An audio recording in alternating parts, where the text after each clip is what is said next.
Invent smartphone téléphone bi gën te xew ci jamono.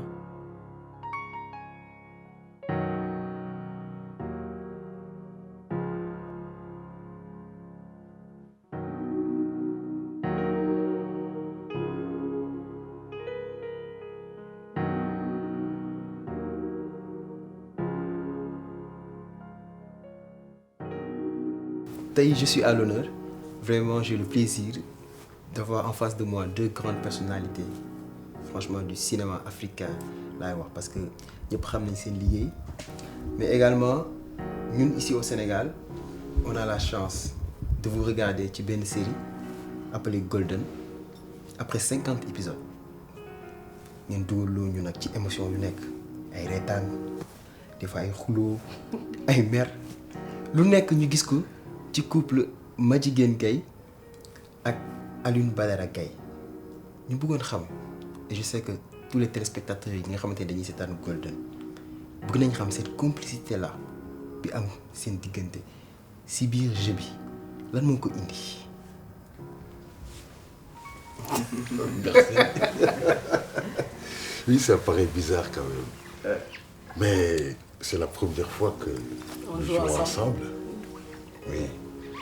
Et comme le jeu d'acteur, on a été de recevoir. Absolument. Effectivement. Alors il faut... Elle est entraînante. Quand tu es avec Madjiguène, quand tu la suis vraiment, c'est comme une locomotive, quoi. C'est beaucoup plus facile que quelqu'un qui se cherche, quoi. Parce que les émotions qu'elle transmet et tout ça, quand on les reçoit bien, ben, il est normal qu'on puisse donner la réponse qu'il faut, quoi.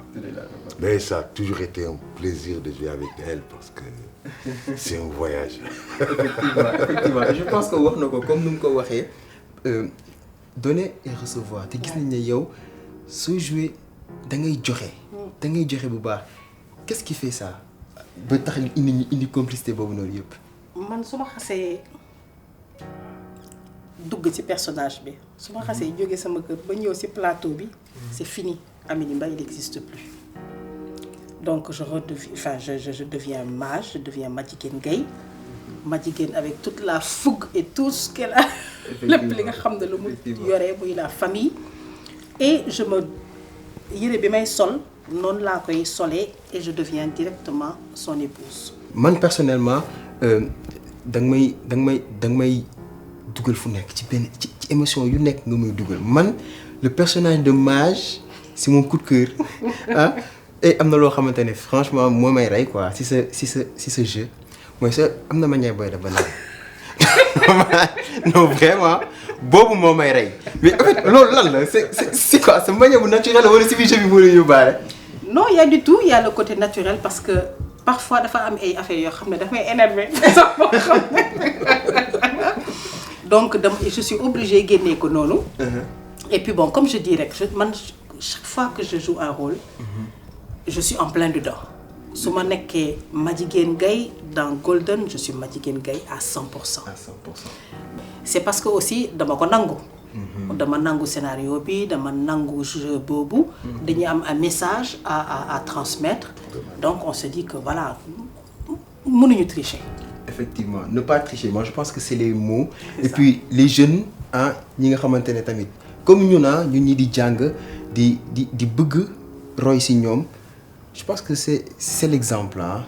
Je pense que sur cette année Golden nga seetaan le couple je pense que lépp loo xamante ne ci wàllu jeu d'acteur ak lépp mën nga ko ci gis mais damay ñëwaat encore un peu ci l'aventure Golden. Man j'avoue qu'au départ challenge la woon parce que jouer loo xam ne c'est en wolof. C'était la première fois mais comme li ma doon wax keroog si bu ñu nekkee ci Novotel mas bi ma abordé au FESPACO daaw ba won ma daaw fa dernier FESPACO bi ba won ma la Bible de Golden tout de suite man j'ai vu bien sûr Empire. Okay. Et je dis mais pourquoi pas ñu wone benn African Empire fii Sénégal def ko et je me suis vue man dans Cookie. Okay. Et puis ma ne comme maa ngi bëgg a ñibbisi nit ñi xamuñu li ma def à l'extérieur. À l'extérieur, j'ai fait beaucoup de films. Je venais juste de terminer le long métrage. Def naa yenn série yoo xam ne avant même Golden Fille au niveau du Sénégal bon c'était en wolof. Mais génnagul woon. léegi lay door a génn. Donc je me suis dit voilà pourquoi pas. nga la nga xam à l'extérieur te nit ñi xam nañ la foofu. D'autres dañ xam nañ ko nii rek dans les réseaux sociaux tout et tout mais pourquoi pas nga ñëw def ko fi nga dëkk pourquoi pas nga ñëw appliquer ko fii. Et donc voilà donc j'ai accepté puis j'ai dit bon on prendra le temps qu'il faudra pour dugg ci personnage bi. Et puis après comme dit le professeur songo ko. Moi je pense que comme li ngay wax bon c'est une première si olof bi mais franchement yaakaar naa ne olof bi am na caaj parce que am na yenn réplique yoo xamante ne dafa des léegi ba ci bopp nit ñi xale yi sax dañ koy répété. du ma nangu benn ku santul Gaye non mais je pense que tey jii nii yenn genre réplique yooyu noonu ak Alioune Badara Gaye yooyu tey dafa des ci sénégalais yi mais je pense que olof bi tamit ak accent bi tamit je pense que caaj la si quoi mais mu ñëwaat encore un peu ci ABG. je pense que tey jii nii da nga am benn profil bu atypique boo xamante ne tey suñ ko doon casting duñ ci am 50 ici au Sénégal donc tey locks yi la ñuy gën a ràññee ci yow tout blanc vraiment très joli très artistique. gars yi nag bëggoon xam est-ce que c'est naturel parce que am na ñu naan dañ ko teint ñi naan no perruque la. lu ne lañ ma laaj moo tax léegi c'est le moment de dire non, c'est une chance. Vraiment. C'est une chance, c'est un don de Dieu. Parce que bon, moi, très jeune, j'ai commencé à blanchir. Ok. Je les ai hérités de mes parents, qui ñoom tam très jeunes, ils étaient tout blancs. Ok. Mais je me rappelle, ñoom temps yi ñuy ñuulal seen bopp yi tout le temps. Ouais. Moi, j'avais des cheveux blancs que j'ai laissés comme ça. J'allais gêner un peu les xale bi yow tellement. Donc très jeune de ce que l'on Ouais, commence à ouais, mettre. moi, j'ai commencé à avoir des cheveux blancs très jeunes. Ok. Puis jaaw yi feeñ à gauche à droite, bon. D'accord. Alors je les ai supportés, bien sûr. Je me suis dit, bon, si je dois vivre longtemps et que j'ai vu mes parents dañ ciy daj tout le temps, tu vois, se faire. J'ai laissé tomber. D'accord. Bàyyi ko muy sax noonu quoi. Parce que aussi, les gens ont peur des cheveux blancs. Exactement, ouais. Ah oui, parce am que na yenn xale yoo xamante ne parce que il y a ma petite nièce bébé Balxiis moom suy seetaan ba si yàgg su defee nii tout le temps nga génne rek day daw. waaw mu ne comme ça c'est bizarre hein. Il y a des gamins qui aiment ça. Ouais. Mais d'autres bu ñu ko gisee. Daw. daw quoi fu ñu dem ba miin ma pour ma. Bon tàmmuñu ko gis c'est normal. ok mais Donc l'entretien- à revenir à ça, je les ai supportés parce que les gens en avaient peur. Tu vois, même quand j'avais pas les locks, tu vois, j'avais toujours les muy bijaaw et puis ça va très vite hein, ces trucs-là. ok. Bon, c'était un look unique aussi. Ouais. À un moment donné, j'ai laissé repousser mes cheveux parce que j'avais des locks avant quand j'étais plus jeune. Ok. Mais bon, à un moment donné aussi, c'est tout le monde qui se mettait en locks, c'est bon. Alors on ne reconnaissait plus qui était qui. Donc bon, ça, c'est pas pour le look. Ok. C'est une grosse responsabilité. Quand on les porte, il faut les supporter. Genre quoi, aham, quoi. Effectivement. Voilà, surtout ça. Je les ai coupés à un moment donné. Ok. Et quand j'ai voulu vraiment reprendre ma vie artistique, Ouais. et qu'il fallait rester naturel, évidemment, bon, ça m'allait bien. Et c'était le moment aussi de laisser repousser mes cheveux. Entre-temps, tous mes cheveux étaient blancs. Ah ouais. C'est pour ça que j'ai des locks tout blancs. Effectivement. C'est la seule raison, quoi. Tu vois, parce que si je les avais laissés aussi comme ça, plus jeunes, il y aurait eu du noir quelque part et les repousses seraient blancs. Donc, c'est les deux couleurs. Mais là, on se dit que c'est blanc comme ça, c'est bizarre. C'est pour ça que les gens se posent la question si c'est teint ou non. Exactement. Voilà, tu te demandes, mais c'est pas possible. Un homme ne peut pas naître comme ça, tout blanc. Et... Effectivement. En tout cas, c'est très beau. Hein. C'est Ben, très beau. merci. C'est très beau. Un don de Dieu. Ouais. Je remercie le bon Dieu.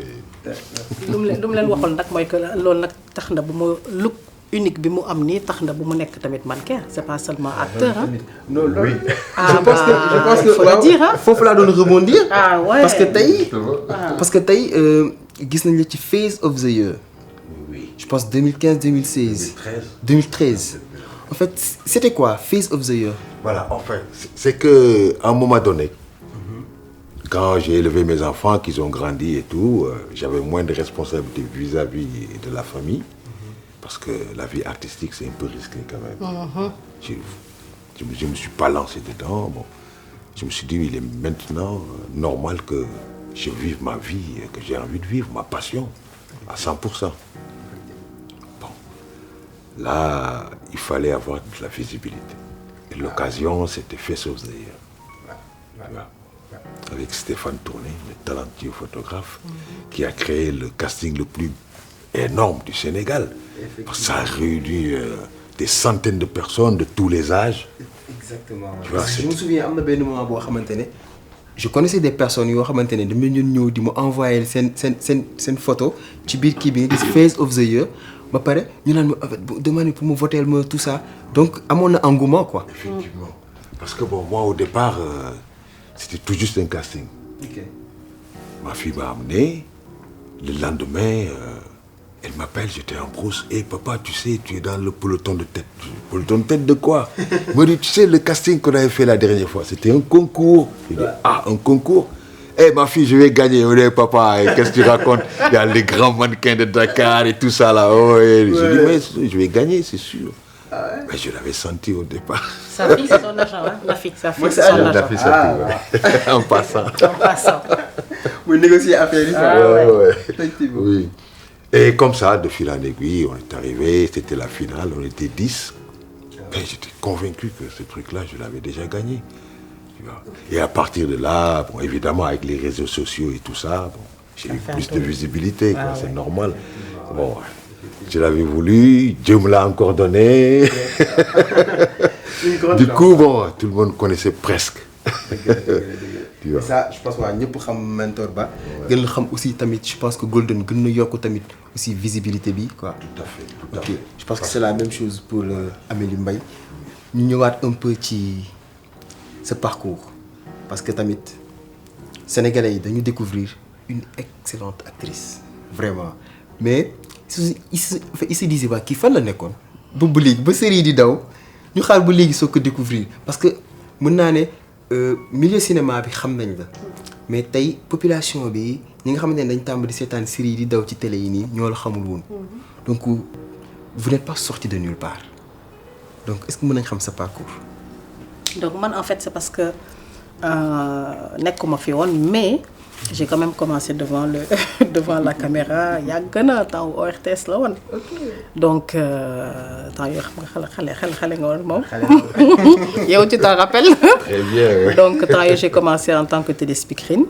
Après ñu dem RTS et tout ma continuer après j'ai fait génie en herbe et tout ça dans ñoom Mactar Sylla et ma jógee foofu dem au Brésil jógee Brésil dem Los Angeles et c'est là nag à Los Angeles que j'ai vraiment fait des émissions def MC maîtresse de cérémonie et tout ça parallèlement donc à mes fonctions administratives et chaque fois je disais que comme ni nga wax rek à un moment donné da ngay dem ba am ay responsabilités nga ne bon nga def ko. Puis tu te dis que bon j'ai vraiment envie de def li nga xam ne moom laa bëgg mooy sama art moom laa bëgg a def fekk laa nag jot na et c'est là que j'ai dit bon allez je m'y mets à fond et ça a vraiment commencé quand j'ai du moins j'ai vraiment pris la décision def loolu ba ma pare ak Frontières. Okay. Avant ça j'ai fait d'autres films parce que man vraiment franchement man sama spécialité c'est pas sama spécialité ça sama li ma def li ma yàgg def aux États-Unis c'est beaucoup plus le grand écran. Ok. J'ai fait beaucoup de films, j'ai fait des films avec Bruce Willis, Tears of the Sun. À Hawaï, j'ai fait Something About Her. Donc c'était beaucoup plus en français ou en anglais. Ou en anglais. Mais malheureusement, moi, li may wax rek. On fait des choses yoo xam ne c'est à l'extérieur. Sa public, sa dëkk duñ la xam. Parce que suñu cinéma fii, ce n'est pas développé.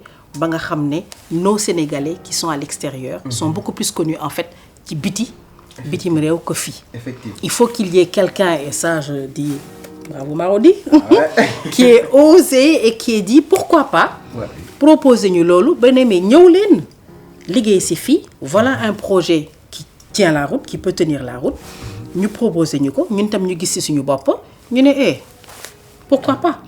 Et quand je dis osé, ça veut dire que c'était un projet quand même osé. Parce que Golden, c'est... Moi, je me suis lire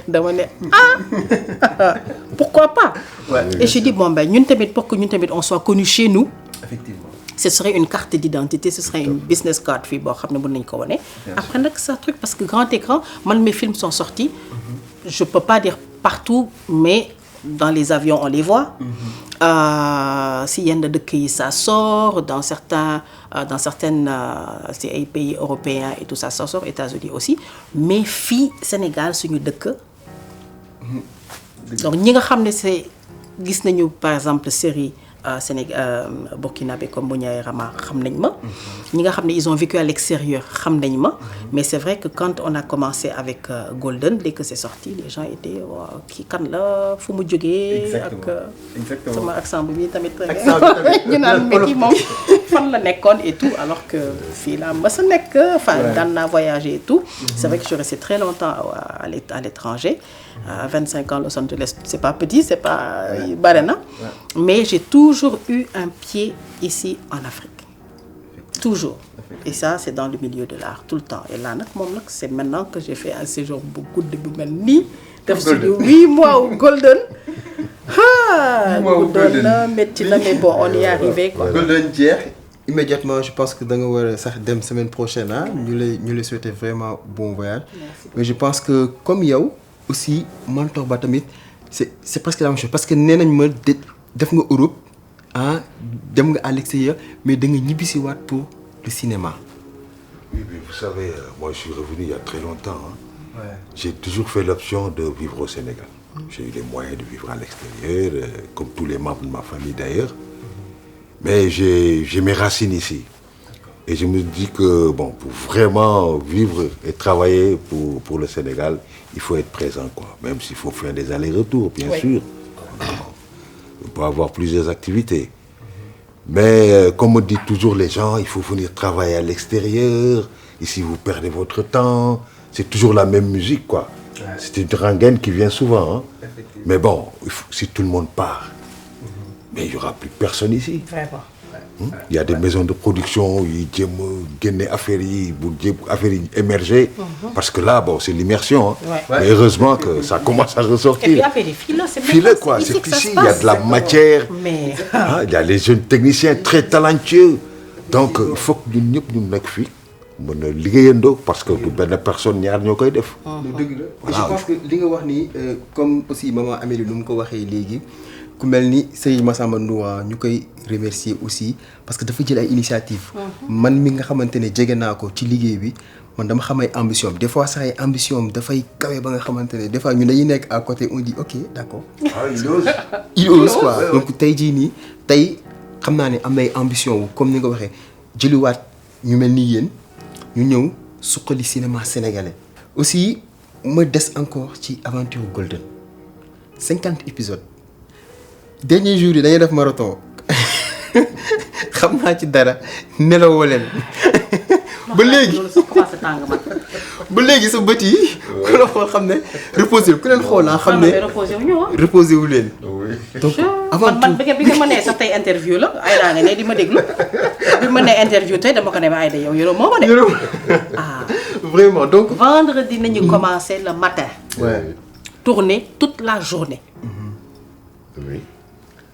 enchaîner guddi gi dem tourner parce que commencer Blaise Senghor yooyu continuer Novotel def les scènes du Novotel liggéey foofu toute la nuit ba le matin 6 heures du matin ñu wàcc ñu enchaîner ñoom ñu dem Blaise Senghor ñun ñu ñëw maison familiale famille Gaye pour xaar leen ñu ñëw fekk suñu foofu pour ñu continuer toute la matinée au lieu que ñu ñëw ñun on pensait que ne ñun di ñëw ay donc ñu ngi ci samedi ñu ngi yaakaar ne dinañu ñëw peut-être ay booru lan ay 9 heures yooyu mais ay booru midi dinañu ñëw entre temps bon on a fait une petite nappe nii rek benn sieste nii rek mais bon même pas ñu ñëw ñuy xaar le temps que ñu préparer les habits les trucs 13 heures 14 heures 15 heures bon ñu añ tuuti ñu ngi xoole ba léegi nelaguñu de ñu enchaîner tourner ba 17 heures 18 heures 19 heures ñu daw yóbbu image yi pour ñu monter ko ñun ñu préparer pour dem Novotel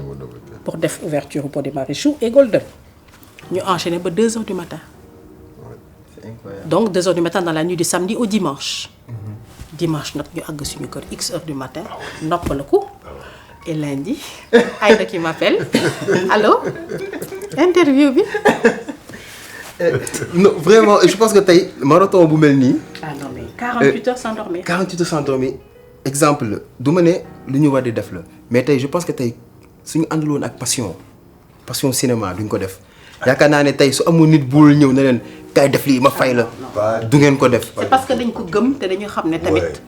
bon c'était comme ça. et puis téléspectateur yaa ngi doon xaar. man xeex naa pour sama jëkkër bañ a dee. waaw gis nañ ko mu dee. léegi les gens s'attendaient est-ce que dee na ou deewul. le suspense donc suspense bi il fallait que ñu tourner ko et puis bon joxe ko et puis voilà tout le monde attendait. Et puis on a un contrat moral avec le public. Exactement. Parce que moomuñu leen jëndul leen. À un moment ils sont accrochés à nous donc Voilà. Vraiment. exactement Il fallait pas flancher. épisode bu dawul benn mardi wala benn samedi man on m'attaque. lu tax indi leen suñu golden. Mais oui. yan lan suñu golden la ñu Mais wax oui. donc dañ dem nga xam te ne ñoo ko moom. ah mais même ñun c'est si un demee droit. dans la rue man dans la rue moo di waaw ma jigéen ana sa jëkkër. Oui. ma ne leen ah waa xaar leen ba suba déet waxuñu waaw moom gaañu na wala gaañuwul. waay massa waay ma jigéen. donc on était là waa samedi maa dinañu am suite. Mais j'étais surpris des fois 2 ou 3 gars m'ont appelé. Ils m'ont dit boy li ma dégg rek. Je dis mais wax ak yow non ça m'étonne parce que man dama laaj dama jaaxle quoi. c'était la même Mais chose que ça c'est la magie du cinéma. Mais voilà. dugg ci biir quoi. Voilà, ils dugg ci ba nga xam ne ils sont ça, entraînés. c'est la- Et puis bon, le cinéma ça nous fait vivre, on aime ça. Ah bah. Tu sais, dès qu'on est sur le plateau, Ah bah, ça y est. on oublie tout, Ah bah oui. tout ça. Tu vois, donc c'est- les petites starlettes là yi ñuy soog a commencé dégg ngeen ah gars yi nga xam te dañuy ñëw des fois tourner 1 heure de temps dama bëgg a ñibbi. waaw mi ngi noonu c'est le message mais daal gis nañu aventure bi metti na te lii fin bi kase la et vous l'avez vécu pendant 50 épisodes. C'était comment nag ngeen ko dundee j'ai envie de savoir les moments yi ngeen ci passé mais surtout les bons moments quoi yoo xamante ne tey des souvenirs ci biir yoo xam ne du ngeen ko fàtte. Bah, pendant 50 épisodes on a été une famille. Et en plus on ne se connaissait pas man xaw bon maintenant si on se connaissait mais yàgg na parce qu'en fait c'est nos familles. Justement. mais kii James man xaw ma ko woon. Ok. j'en entendais parler nii rek surtout que man c'est surtout man en fait xaw ma woon kenn. parce que man oui, c'est dëkkuma fi woon. personne, ouais. donc il a fallu que ma dem Google def des recherches tout et tout. mais xaw ma woon kenn. quand on est venu on s'est retrouvé tout d'un coup comme ça dans une famille. Extraordinaire. Hein, le Oui. père, la mère, les Ah, enfants, les problèmes autour. Ah, Donc on a vécu ça. Au départ, bon, c'était un peu truc. Et puis après, au fur et à se mesure cherchait nous un avancer, peu, ouais. voilà, on se cherchait. Puis au fur et à mesure nous avancer, on était une famille. Man James su ñëwee mu wax lenn affaire d'année bi fii ak yi su ma jëlee d'année bi dama koy mais c'était dëgg la woon je disais que voilà sama doom laa doon waxal. Tout à fait. Khalil même chose avec sa musique et tout ça quand je joue quelque chose je le vis. C'est pas que damay ñëw rek bon ñu maquiller et tout ñu ñëw et tout action non man je le vis je suis dedans dès que les gens viennent comme les techniciens yi commencé ñëw et tout ça ñu kii je suis dedans à 100%. su may jooy suñu mënee jooyal je suis dedans su may nekkee avec mon mari je suis là je le prends je le touche je suis truc c'est mon époux. Exactement. Tout à fait. sama frère la sama xarit la dans la vie mais quand on joue c'est mon mari. Ah oui, ça. Donc quand cette rivale là de Mati Dem ñëw et que Fadel ak affaire yi mais keroog bi ma ko fekkee keroog maison naka Grand Théâtre ñëw mu naan ma waaw xamal lan c'est que sa jël mais dama ko ramassé. non man man personnellement si j'avais une arme keroog dañ ko joxoon ma ko dama ko naroon. dama koy non man personnellement damay seetaan mais pour dire vrai dama ko doon dund te man damay far man dama far ci ma jigéen gay non franchement dama far ci ma jigéen gay ba nga xamante ne jour boobu face à face ba mu taxawee j'étais là et j'attendais sama fameuse partie bi ngay def nii mais danga ko def rek mu yuuxu j'ai crié franchement ak tooñ bi recadré waat affaire bi ne ko tey non ça j'ai aimé je pense que ça nous waaw daf ñuy emporter quoi daf ñuy emporter. Non mais c'était tellement naturel que am na benn scène bu ñu def où on a dit que parce que man nit ñi dañ ma daal ba nga xam na nan mais ma jigéen lu mais ma jigéen du wujje mais ma jigéen mooy kan ma jigéen du wujje ma jigéen lii gay ñu toog tous les deux on a reçu notre texte comme d'habitude au dernier moment ñëw on a été à la maison ñu def suñu scène répété après ñu ne mais attends il faut que nit ñi tamit man tamit nag tuuti ma expliquer leen que c'est pas moi la seule responsable et tout tu te rappelles ñu répété ko mais le mais moom sax il a dit ça mu ne moi non plus je suis pas blanc comme les gens mais c'est vrai Mati te waxoo ma ko. waaw. moom def na li muy def te je n'étais pas au courant mais comment vous voulez que je réagisse. Ah oui, Ouais. naturellement. Naturellement. Il fallait avoir. moo tax ma ne bon c'est vrai def naa lii et tout mais yow itam tu n'es pas blanc comme neige yow itam parce que waxoo ma ko. Et voilà. te teg ci y a une scène boo xam ne flashback ba fàttee nga. ñii nga doon def seen munu di wax waaw, noonu. waaw. man maa ngi toog diw kii te tout se déroulé là-bas te kenn waxoo ma dara. mais Fadel dama ko falaa ko bañee dama ko sip parce que ñun ñoo ko yar. ba pare moom mu dem indi rakkaam. ñëw jox ko ABG te waxuñu ma dara. Et maintenant tout le monde s'attend à ce que ñu naan waaw moom kenn ak tabaar fakal y a pas de mais non donc je défends ma famille et puis Madjiguène c'est quelqu'un qui est Gaye daal ku santul Gaye effectivement du toog su présidence toog si présidence bi. ku santul Gaye du gérer Golden. du gérer Golden. non loolu moi je pense que tey foofu lay ñëwaatee c'est pour rebondir sur le personnage de Madjiguène Gaye c'est-à-dire on connaît Madjiguène bon déjà Golden.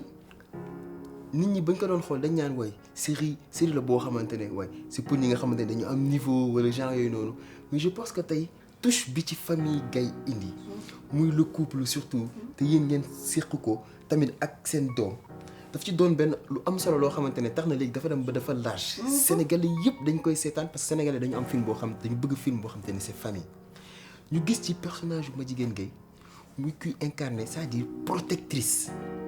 une maman boo xamante ne kenn du laal ay doomam kenn du jege jëkkëram en fait tey le personnage de Madjiguène Gaye est-ce que mën nga ko gën a expliquer sénégalais et surtout jàngat bi cette femme sénégalaise là. mais man en fait tout mage encore hein. Tout commence par le fait que man ak Alioune Badara Gaye on a construit Golden. man ak Alioune Badara Gaye dañ doon gas ci wut or boobule. ba nga xam ne. man quand on m'a donné ce mari là parce que sama papa moo ma forcé ma sëy kooku sama papa bi mu demee ba gaañu dama dem directement ne damay sëy ak ki nga xam ne moom yàgg nañu bëggante. bu ñu demee ba retrouver cette toute première petite pépite. ma jox ko cër boobu la jox ko pousse ko nii pour def ba nga xam ne moom moo ko trouvé. dafa moo ko centrel quoi. xam nga. te moom xam na ne yaa ko trouvé. bien sûr mais nga jox ko cër bi. voilà. après ça ñu commencé di tabax on vendait dans la rue xam nga am suñu magasin di jëf suñu or et tout ba dem bref construire Golden mais on a tellement souffert de ça on en a bavé et on n'était que deux donc et puis affaire bi dem ba nekk lu rëy mu nekk une exploitation de une compagnie d'or boo xam ne on a donné du travail à des gens à des Sénégalais anglais yi ñëw comme je disais de si kii bi bande annonce bi anglais yi bëgg a ñëw français yi bëgg ci dugg ñu ne non. ça attise les convoitises. exactement donc ça fait un truc africain ça fait un truc sénégalais et finalement composé à la tête de qui de la famille. ñu fexe ba jam si ñëw. Jamil ñëw fexe ba woo ko mu bàyyi lépp moom itam. pour ñëw bon am na li mu ñu doon nëbb mais après moom on l'a su après mais il est venu quand même. moom itam mu ñëw naan ñu ndekete yoo lu mu nekk loon foofu c'était passé net ñun ñu ngi yaakaaroon ñuy travailler bon il était busy et tout ñu ne ko bàyyi li nga def ñëwal liggéey si ndekete yoo ma ngoon ca drogue ma ne ko drogue ma ne ko tey laa leen noqate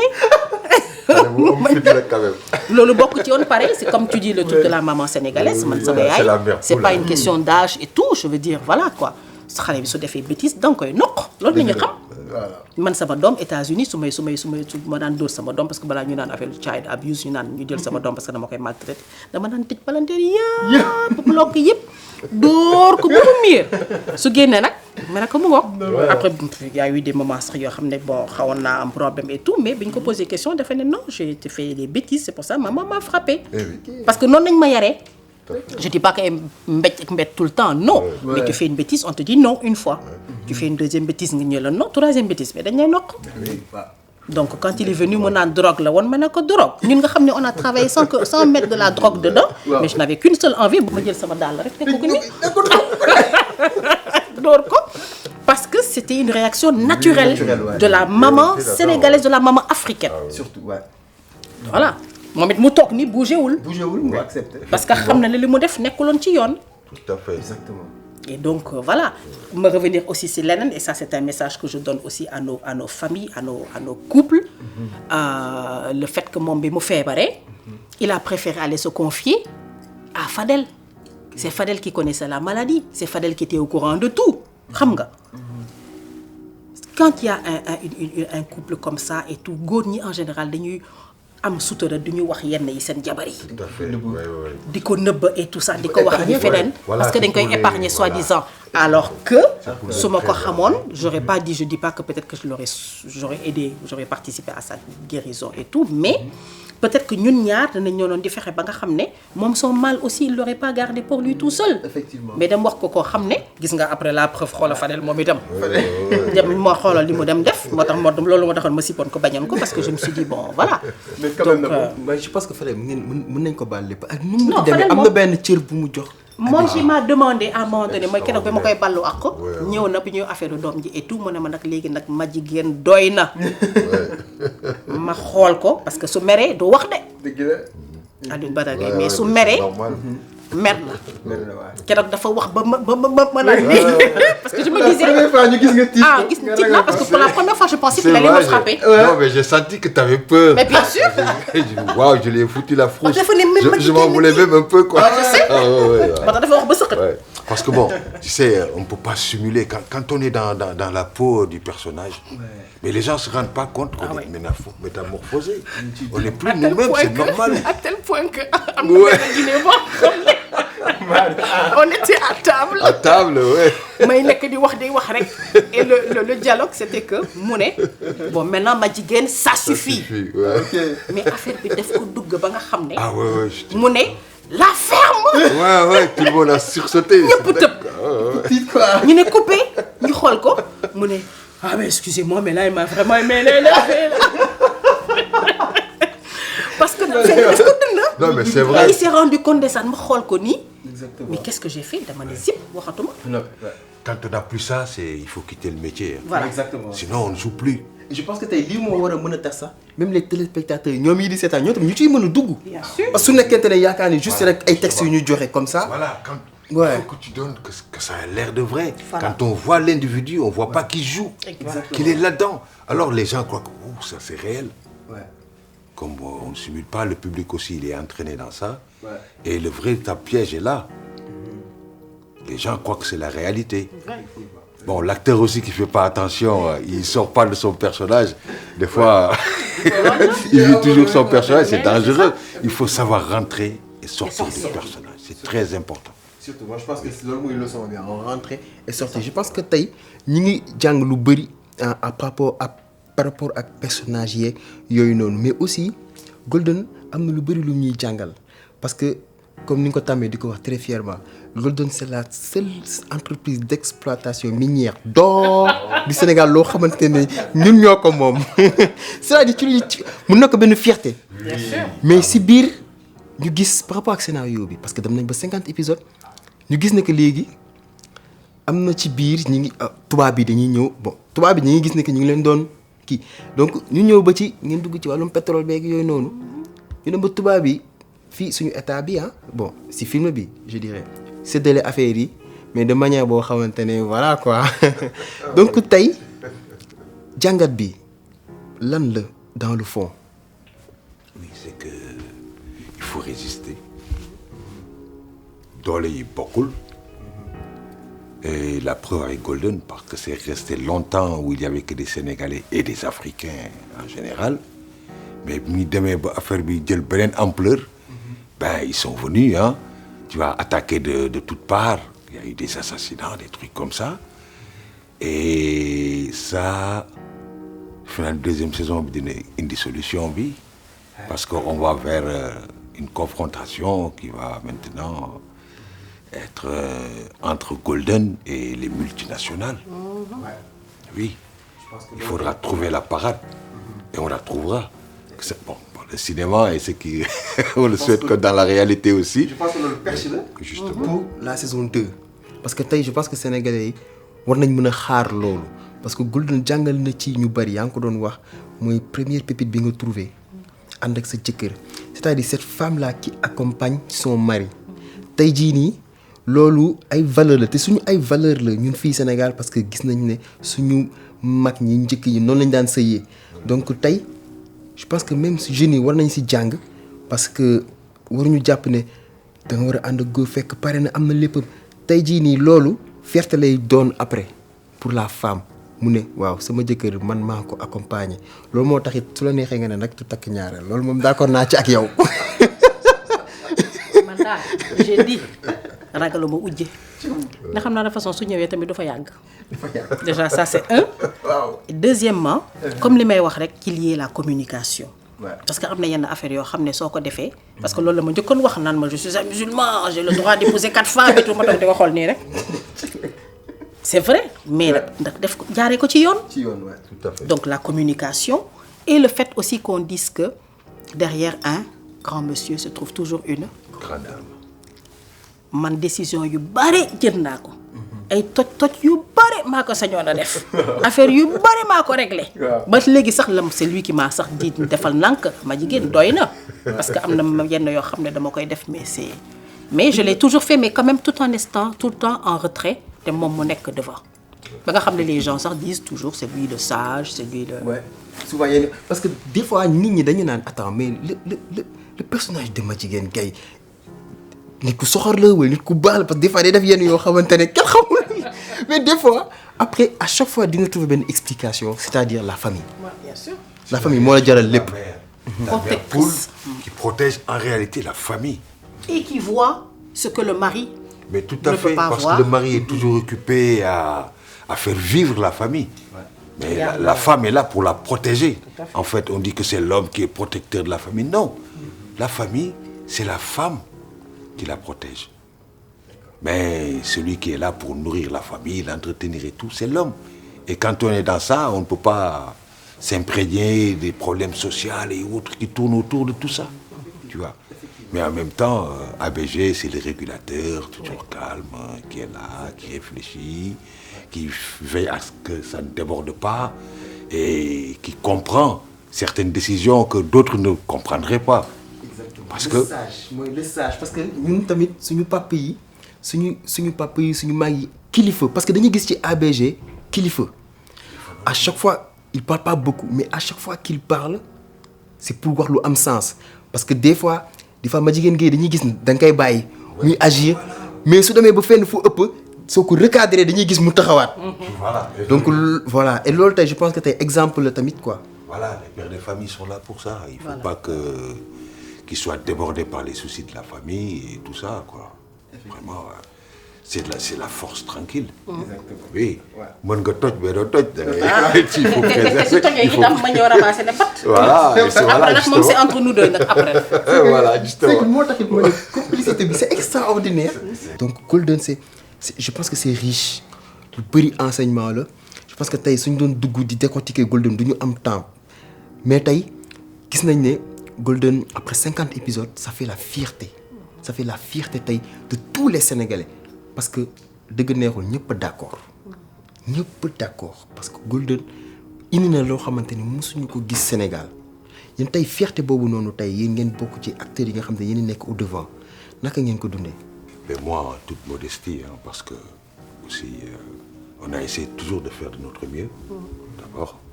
Et puis bon, ay nit kese lañu, tu vois. Indi nañu benn scénario. Mon scénario, il faut le jouer pour qu'il ait un sens. On a fait de notre mieux, il y a du succès.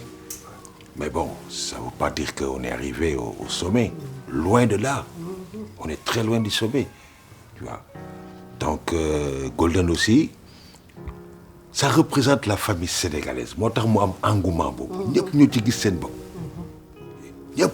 Et je crois que ça va réunir les familles sénégalaises. Parce qu'on a tendance à dire, oui, les familles se disloquent et tout ça. Mais la solidarité qu'il y a dans cette famille-là, elle est extraordinaire. Kenn bàyyiwul sa morom. On se tient. Regarde, il y a eu des relations tendues entre Jamil et Khalil et tout ça. Mais gis nga nu mu mujj. ak Def tamit Def mi door a Def qui vient de rentrer. Après, bon, on ne savait pas sur quel pied danser. Finalement, ce gosse-là, on a l'impression qu'il renie sa mère et qu'il sait qu'il fait partie d'une famille. mooy li ma waxoon foofu la gën a sentir famille bi. mooy li ma waxoon naa leen au départ ne leen Mati Dem mi Elle est calculatrice. Ben intérêt la am. Et parce que justement, elle a eu ce problème-là, et ça montre justement les mères aussi, qui après un divorce, utilisent leur enfant pour que ñu mën a dem jël enfant boobu mu nekk une arme contre seen papa ak lu muy jur après conséquences yaa ngi nii. te gis nañ ko fi ça existe. Gis nañ ko fii donc man daal je pense que ça parle à tout le monde, ça parle aux jeunes, ça parle aux personnes âgées, ça parle à tout le monde culture yi yëpp.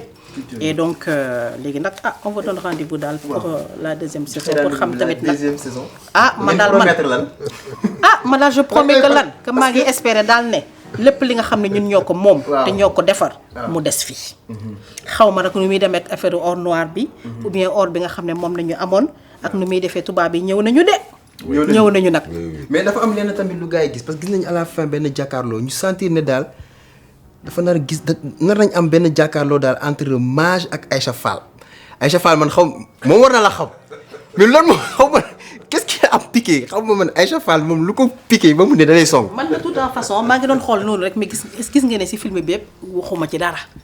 gisoon naa ne moom James machin tout et tout mais ba léegi waxuma ci dara parce que. dara dëgëragul. mais bàyyoon naa ci xel. parce que sama leena sama doom la te moom laa choisir mu nekk anyway ak Jami. mu ñëw moo tax li mu ko wax dégg na ko. nee naa ko yoo xam loo wut si woon. ma defal la ko ba ma may la ko ah.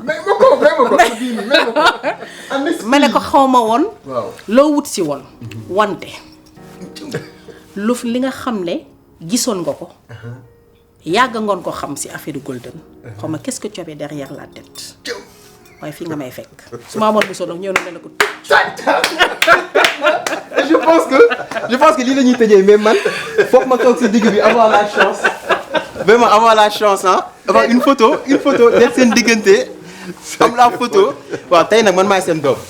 oui voilà tey maay seen doom donc avoir la photo de famille fii lañ koy tëjee mu neex. oui merci.